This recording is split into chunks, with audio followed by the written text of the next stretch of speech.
A'udzubillahi minasyaitonirrajim. Bismillahirrahmanirrahim. Robbi a'udzubika min hamazatis sayatin wa a'udzubika robbi ayahdurun. Robbi shrahli sodri wa yassirli amri wahlul 'uqdatam min lisani yafqahu qauli. Assalamualaikum warahmatullahi wabarakatuh. Salam sejahtera untuk kita semua. Rahayu, namaste, Om Swastiastu, Namo Buddhaya. Salam kebajikan dan sehat untuk kita semua. Kembali belajar bersama saya Abu Marlo. Kita sama-sama membuka pikiran, membuka hati kita. Yang mudah-mudahan pembelajaran ini menambah wawasan. Tapi yang paling penting adalah mentransformasi pengetahuan menuju kepada perilaku, akhlak, kesadaran yang lebih baik lagi. Seperti biasa, agar kita bisa lebih fokus, agar kita bisa lebih menangkap hikmah dan pelajarannya, mari kita hadirkan diri kita utuh di sini saat ini dengan menghening sejenak. Mari kita lepaskan semua kesibukan berpikir, mari kita hadirkan utuh di sini pikiran yang di masa depan, di masa belakang. Mari kita tarik untuk hadir seutuh-utuhnya di sini saat ini. Oleh karena itu, mari kita menghening sejenak. Menghening dimulai.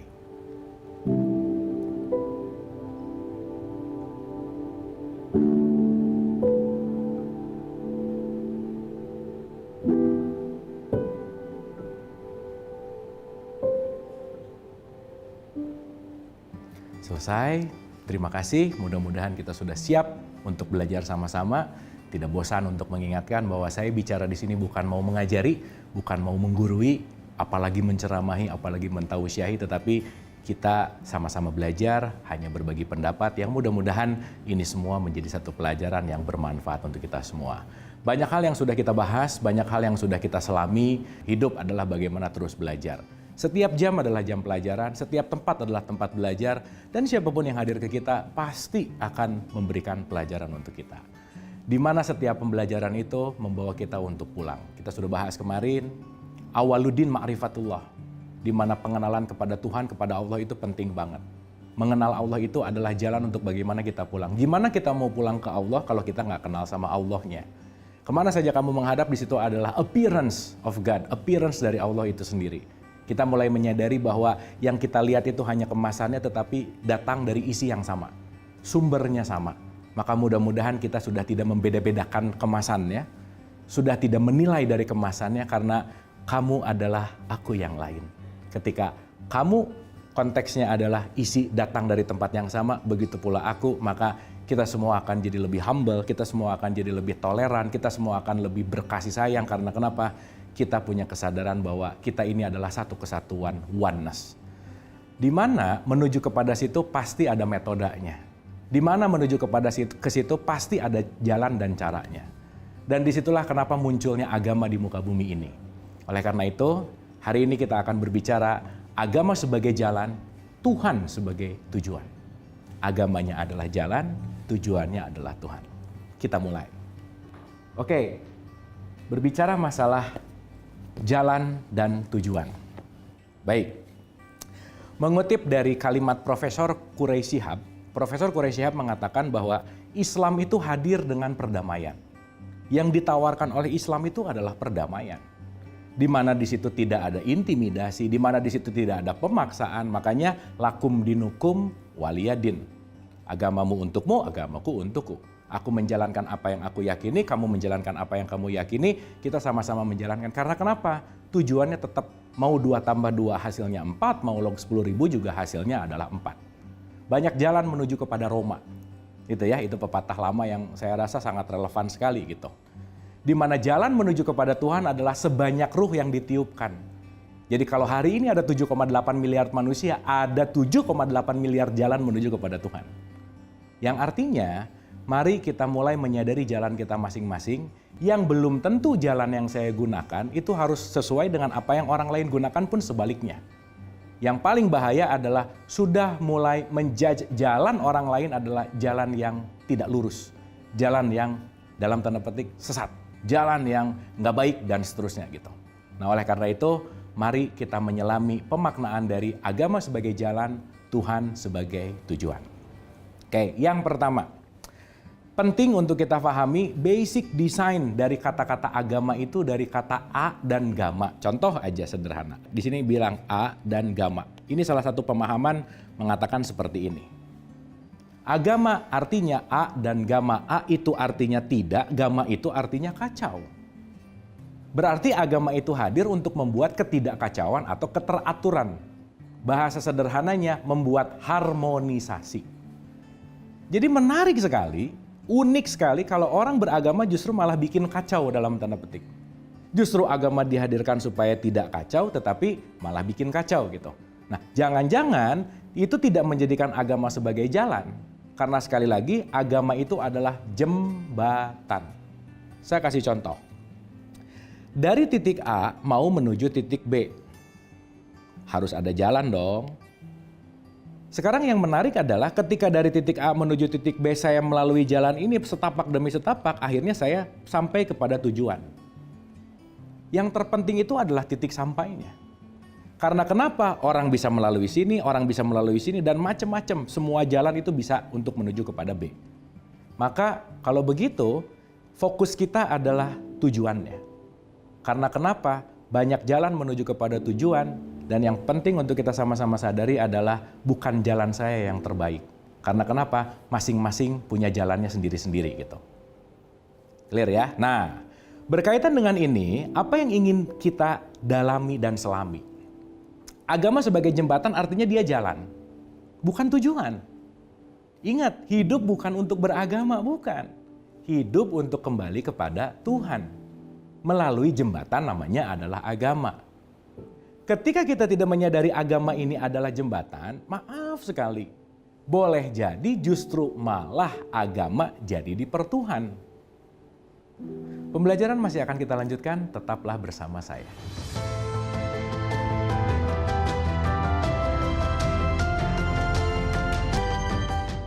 Masih bersama saya Abu Marlo, mari kita lanjutkan pembelajaran. Habib Al-Jufri mengatakan, humanity before religion. Jadilah manusia sebelum beragama. Jangan sampai agama ini justru malah menjadi kita tidak menjadi manusia. Menjadi semakin tidak intoleran, menjadi yang menyesatkan orang, menerakakan orang, mudah sekali mengkafirkan gitu. Apa sih hak kita untuk menilai orang lain? Kan nggak ada. Ingat, prinsip bahwa sesama murid dilarang mengisi rapot temannya. Kita ini sama-sama murid loh, yang sedang belajar menuju kembali. Kita semua dalam pembelajaran yang dinamis, maka per hari ini kita nggak bisa menjudge apapun karena kenapa? Ini semua lagi dalam proses pembelajaran gitu intinya. Maka sekali lagi, Islam menawarkan perdamaian. Maka kata kunci dari agama adalah harmonisasi. Di mana di situ akan terjadi yang namanya keseimbangan gitu. Yang kedua, pemaknaan dari agama atau religion dalam bahasa aslinya itu artinya adalah to bind. To bind itu artinya adalah menyambungkan. Menyambungkan antara makhluk dengan holik, antara manusia dengan Tuhannya. Makanya kalau kita mau mengartikan secara esensial, kalau kita berbicara let's say rukun iman. Yang pertama itu adalah beriman kepada Allah. Di mana Allah menurunkan operating sistemnya yang disebut dengan yang namanya malaikat. Di mana malaikat ini diturunkan kepada para utusan-utusan, di mana utusan ini membawa keilmuan dalam bentuk kitab, di mana isi kitab itu nanti isinya adalah proses tentang informasi hari akhir. Dan kelima poin penting ini pada akhirnya sesuai dengan qada dan qadar, gitu kira-kira. Nah, poinnya adalah ketika jalan menuju kepada Tuhan ini diberikan melalui para utusan-utusannya, maka para utusan-utusan ini sebetulnya sudah membuat jalan untuk kembali kepada Tuhan. Maka kenapa sih dalam konteks Islam disebut atiullah wa ati rasul? Ikutilah Allah dan utusannya. Dimana kita nggak perlu bikin jalan sendiri sih sebenarnya. Karena kenapa? Udah ada kok jalan-jalan orang terdahulu yang kembali kepada Allah. Ya, kalau mau kita berlogika, ngapain kita bikin jalan sendiri harus memulai dari nol, sementara jalan yang udah ada, yang udah jelas-jelas menyampaikan, dalam artian sampai kepada tujuan, itu bisa kita lakukan. Pun itu semua adalah pilihan. Sekali lagi, kita punya hak untuk memilih. Dan kita tidak dibenarkan untuk memaksakan pilihan. Sekali lagi, poin penting yang ditawarkan oleh Islam adalah perdamaian. Rahmatan lil alamin, tidak ada intimidasi, tidak ada pemaksaan. Maka toleransi itu penting sekali. Menghargai perbedaan itu penting sekali. Karena kenapa? Perbedaan itulah yang akan membawa kita menjadi pembelajaran justru. Kalau nggak ada yang beda kan nggak ada pelajarannya gitu. Nah, Kembali kepada kalimat atau kembali kepada rukun iman ini, di mana rukun iman ini kan sebetulnya mau mengajarkan bahwa ternyata kalau kita mau berbicara kembali ke Allah, nih contoh. Kan kalau kita mengacu kepada Al-Quran, di surat 12 ayat 111, Al-Quran itu bukan cerita yang dibuat-buat, tetapi petunjuk. Di mana di dalamnya itu penuh dengan contoh, example, contoh di mana jalan yang udah dipakai para nabi dan rasul yang menyampaikan mereka menuju kembali kepada Allah. Nah kita umat seterusnya mengcopy paste, mengikuti jalan, mengikuti petunjuk. Maka kan setiap sholat kita selalu mengatakan tunjuki jalan yang lurus. Supaya dari belok lurus lagi, makin lurus, makin lurus, makin lurus. Kenapa? Karena udah ada jalan yang ditetapkan, sudah ada jalan yang dikasih rute lah gitu kasarannya. Supaya kita bisa kembali gitu. Nah oleh karena itu penting untuk menyadari bahwa agama itu adalah kemasannya, agama itu adalah jembatannya, dan yang paling terpenting adalah bagaimana kita menjaga toleransi perbedaan agama. Karena kenapa? Berbeda itu adalah fitrah. Maka di surat 22 ayat 67, ini menarik sekali kalimatnya. Masing-masing umat itu ada syariatnya tertentu. Masing-masing kelompok, masing-masing peradaban, masing-masing umat manusia gitu, itu ada caranya tertentu. Dan kita tuh jangan ngeributin dalam tanda petik, gak usah memperselisihkan masalah cara. Ini kita gak usah ngomongin beda agama lah. Sesama Islam aja kadang-kadang ada yang caranya Allahu Akbar, tangannya di sini. Ada yang tangannya begini. Ada yang atahiyatnya begini. Ada yang atahiyatnya gerak-gerak. Ini hal-hal seperti ini bisa jadi suatu perselisihan yang besar gitu. Padahal ini adalah syariat. Dan kalau ada orang berantem yang benar adalah gini, yang benar adalah yang gerak-gerak, yang kasihan yang di tengah, orang yang nggak punya tangan. Orang yang nggak punya tangan gini nggak bisa, gerak-gerak juga nggak bisa. Dan bukan itu poinnya. Bukan masalah syariatnya, bukan masalah ritualnya, tetapi pemaknaannya. Sehingga semakin kita luas berpikir atau menyadari tentang agama, semakin kita sadar bahwa perbedaan itu adalah jalan untuk mempersatukan justru. Mempersatukan itu bukan berarti seragam sekali lagi. Bukan seharusnya semua sama, enggak. Justru keindahan pelangi itu karena ada warna yang berbeda. Keindahan hidup ini karena ada sesuatu yang berbeda. Karena yang berbeda itu yang akan menjadi penyeimbang sebetulnya. Nah oleh karena itu ketika kita memiliki kedewasaan beragama, kita hanya akan melihat agama ini sebagai jembatan, kita tidak akan menjudge apapun. Karena kenapa? Boleh jadi ketika kita menjelekkan agama yang lain, kita nggak pernah benar-benar ngerti dan tahu apa pemaknaannya. Yang nanti kita akan sama-sama mengerti, kenapa sih di rukun iman juga tetap kita harus beriman kepada semua kitab. Karena semua kitab juga menuju kepada jalan yang sama, menuju kepada hasil yang sama, menuju kepada tujuan yang sama, innalillahi wa inna ilaihi rojiun. Datangnya dari Allah dan akan kembali kepada Allah. Itu poin pentingnya. Nah agama sebagai jalan, Tuhan sebagai tujuan. Lakum dinukum waliyadin, tidak ada pemaksaan di situ. Yang dikedepankan adalah perdamaian. Nah sekarang yang jadi pertanyaan adalah bagaimana kita menyikapi perbedaan? Menyikapi perbedaan adalah dengan kedewasaan berpikir. Dengan kesadaran tentu saja. Kan kalau kita udah lepas dari level orang menjadi manusia, yang dilihat kan bukan kemasannya lagi, tetapi isinya. Mau dia kemasannya seperti apa, tetapi isinya tetap datang dari sumber yang sama gitu kira-kira. Supaya nanti kita bisa sama-sama saling berdamai. Nah, historical of religion misalkan. Saya akan menggambarkan ini dengan sangat mudah. Mudah-mudahan ini menggambarkan sesuatu untuk mengambil pelajaran. Gitu ya. Mudah-mudahan ini akan kita menjadi lebih wise lah dalam menghadapi perbedaan-perbedaan agama gitu. Oke, saya kasih contoh sederhana. Di surat 84 ayat 19 di Quran, kitab suci Al-Quran dikatakan setiap manusia itu layer by layer, level by level kesadarannya itu nggak langsung sadar, nggak bisa. Karena gimana saya mau ke S2 kalau S1-nya belum? Gimana saya mau ngajarin kalkulus kalau dia belum lulus TK, SD, SMP, SMA? Anak TK dikasih kalkulus pasti pusing gitu kira-kira. Maka setiap level dalam kehidupan ini ya balik lagi semuanya beragam gitu. Tuh ya. Kecerdasan manusia kan nggak langsung cerdas seperti manusia zaman sekarang, enggak. Semuanya melalui sebuah peradaban gitu. Maka nanti kita akan mengerti kalau kita melihat ini dalam konteks evolusi, dalam konteks kedinamisan, berkesinambungan, bahkan kalau kita berbicara kun fayakun pasti sering dengar. Sering diartikan terjadi maka terjadilah, betul. Tetapi yang lebih tepat adalah terjadi dan terus terjadi. Semuanya dinamis, semuanya meluas. Tidak ada yang stagnan gitu. Maka kalau kita tidak mendinamiskan pikiran kita akan stuck di level tertentu. Ya udah, di situ akan timbul kesulitan-kesulitan hidup dan hidup jadi tidak lebih mengalir gitu. Nah, saya kasih contoh gambaran. Anggap aja ini ada tangga-tangga. Oke. Ini ada level 1, level 2, level 3, level 4 yang naik ke atas levelnya semakin advance. Oke, semakin dewasa, semakin wise, semakin bukan hanya biological birth tapi masuk psychological birth, masuk lagi spiritual birth. Semakin ke atas, semakin tingkatannya tinggi gitu kira-kira. Oke, katakanlah kita berbicara tentang agama gitu. Sehingga nanti kita akan mengerti supaya kita tidak mendikotomikan, merasa saya lebih baik dan seterusnya karena kenapa? Tidak ada yang lebih baik dalam tanda petik karena kenapa? Ya balik lagi, semuanya sesuai dengan keyakinan.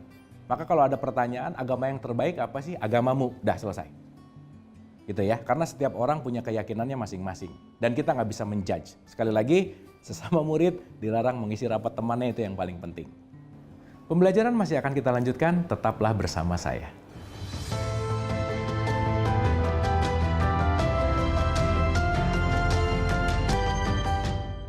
Masih bersama saya Abu Marlo, mari kita lanjutkan pembelajaran.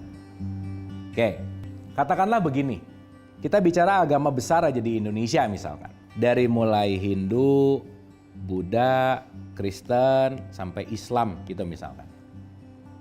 Ini kan periodiknya juga hadir berdasarkan peradaban manusia gitu. Gitu ya, maka Musa dulu, baru Isa, baru Nabi Muhammad gitu misalkan. Maka Nabi Muhammad itu disimpan di penghujung. Karena berarti zamannya Musa punya level tertentu, zamannya Isa punya level tertentu, zamannya Nabi Muhammad punya level tertentu. Dan setiap itu semua pasti melakukan satu perbaikan, improvement, udah pasti. Dari peradaban konteksnya, dari tingkat Hindu ke Buddha, ke Kristen, ke Islam. Let's say kurang lebih seperti itu. Oke, sekali lagi ini hanya mau menambahkan, mewarnai pengayaan tentang kesadaran, mudah-mudahan bisa diterima dengan keluasan berpikir. Saya akan menganalogikan ini sebagai pertumbuhan. Gitu ya. Makanya supaya kita nggak ngomonginnya lebih baik, lebih buruk, bukan itu poinnya. Tetapi pertumbuhan, growth system. Saya kasih contoh. Kalau kita melihat Hindu itu sebagai tanah, oke, di mana nanti akan tumbuh padi, dan padi itu berproses menjadi beras. Dan beras itu diproses lagi menjadi nasi gitu kira-kira. Tetapi mari kita sama-sama sadari, nggak mungkin nasi itu ada kalau nggak ada tanah gitu kira-kira. Karena semakin naik, di sini semakin menjadi progressing yang terus growth, menjadi transformasi dan seterusnya. Maka ketika end produknya adalah nasi, ya sama juga ya. Kalau dalam konteks Islam ada Islam mazhab apa dan lain-lain. Ada nasi goreng, ada nasi merah, ada nasi apapun macam-macam gitu kira-kira. Tetapi intinya mari kita sama-sama sadari bahwa itu bahan bakunya adalah nasi. Dan nasi nggak bisa ada kalau nggak ada beras, beras nggak bisa ada kalau nggak ada padi, padi nggak bisa ada kalau nggak ada tanah. Kita bisa terpecah belah karena perbedaan agama misalkan. Tetapi kita lupa bahwa setiap orang punya hak dan keyakinannya masing-masing untuk memeluk agamanya karena kenapa? Sekali lagi, agama hanyalah sebagai jalan. Dan tujuan akhirnya adalah Tuhan itu sendiri. Maka ketika kita membaca kitab suci, redaksinya, outputnya, esensinya, itu merujuk kepada hal yang sama sebetulnya. Maka kenapa Quran didesain untuk manusia? Bukan untuk orang Islam. Hadza basoirulin nas. Nas ini manusia nih, global sekali, universal sekali. Quran didesain untuk universal. Artinya apa? Semakin kita naik tingkat, semakin kita ke level yang lebih tinggi, semakin masuk ke dalam konteks yang namanya universal. Berarti kalau semakin universal, semakin saya memposisikan diri untuk menjadi yang udah pernah kita bahas, yaitu adalah khalifah. Kan gak mungkin ya, ada orang tabrakan tengah jalan, mau nolong. Mbak, agamanya apa? Masa begitu? Oh sama misalkan sesama Islam, tolong ah. Tapi ditanya lagi, Mbak Islamnya NU atau Muhammadiyah? Panjang banget, keburu juga nggak bisa ketolong nih orang gitu kalau kita mementingkan ini gitu kira-kira. Dan nanti kita akan sama-sama sadari perbedaan adalah fitrah, itu yang paling penting. Nah oleh karena itu, kenapa sih kita mengangkat topik agama sebagai jalan, supaya kita bisa mewujudkan kehidupan beragama di dalam konteks yang sangat plural, tetapi tujuannya adalah bukan menyeragamkan, tetapi mempersatukan. Justru itulah yang menjadi visi misi Nabi Muhammad dalam konteks ketauhidan adalah melakukan suatu persatuan gitu. Nah, oleh karena itu, poin pentingnya apa sih? Sadarilah bahwa humanity before religion itu penting sekali. Yang kita lihat ini manusianya. Itu ya. Dan kalau ada kata-kata inna dina indallahil Islam, yang terbaik adalah Islam. Betul, Islamnya yang baik. Bukan orangnya, karena orangnya belum tentu Islami gitu kira-kira. Sehingga agama Islam dan Islam itu dua hal yang berbeda. Karena orang yang beragama Islam belum tentu mengerti apa itu Islam. Maka kalau kita kembali ke awal tentang research tentang negara paling Islami sedunia, itu justru menarik tuh. Indonesia yang mayoritas agama Islam dari rankingnya 10 tahun yang lalu 140, alhamdulillah 2020 kemarin naik ke level 62.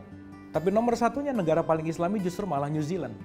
Yang orang KTP Islamnya nggak banyak. Tetapi kenapa bisa menciptakan kedamaian? Karena Islam sendiri kan artinya nanti outputnya adalah salam. Salam itu artinya damai. Damai itu artinya dalam konteks di situ ada toleransi, di situ ada rasa saling menolong, di situ ada rasa memiliki, di situ ada empati yang tidak melihat lagi kemasan, tetapi fokus kepada isinya. Oleh karena itu, yuk kita juga semakin belajar bahwa outputnya itu bukan masalah kemasannya apa. Tapi apa yang kita yakini sekarang, mari kita tekun di situ sebagai jalan. Karena keyakinan saya dan keyakinan teman saya, keyakinan saya dan keyakinan mereka, keyakinan kita dan keyakinan orang lain, itu akan menjadi sesuatu yang berbeda.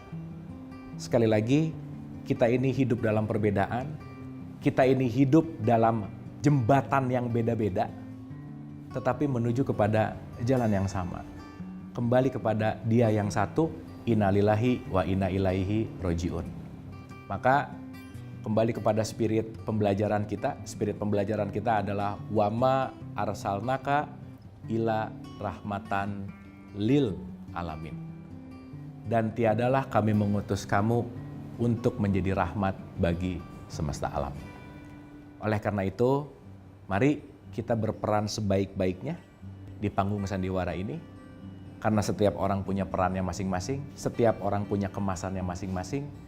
Tidak untuk mencela, tidak untuk menjelekan, tidak untuk merasa lebih baik, tidak untuk menerakakan, tidak untuk mengkafir-kafirkan. Sekali lagi, judgment itu hanya milik Tuhan. Penilaian itu hanya milik Allah. Tugas kita di sini berproses, belajar, dan dalam proses dan pembelajaran di situ kita akan selalu memiliki kedewasaan, terutama berdewasa dalam beragama. Mudah-mudahan kita bisa melihat sudut pandang yang lebih luas terhadap kehidupan beragama ini. Sekali lagi, agama hanyalah jalan, tujuan akhirnya adalah kembali kepada Tuhan. Yang mudah-mudahan kita selalu inna lillahi wa inna ilaihi roji'un. Berprinsip bahwa tidak ada intimidasi, tidak ada pemaksaan, tetapi kita bisa sama-sama saling menghormati. Terima kasih, mohon maaf lahir dan batin. Wabillahi taufiq wal hidayah. Assalamualaikum warahmatullahi wabarakatuh.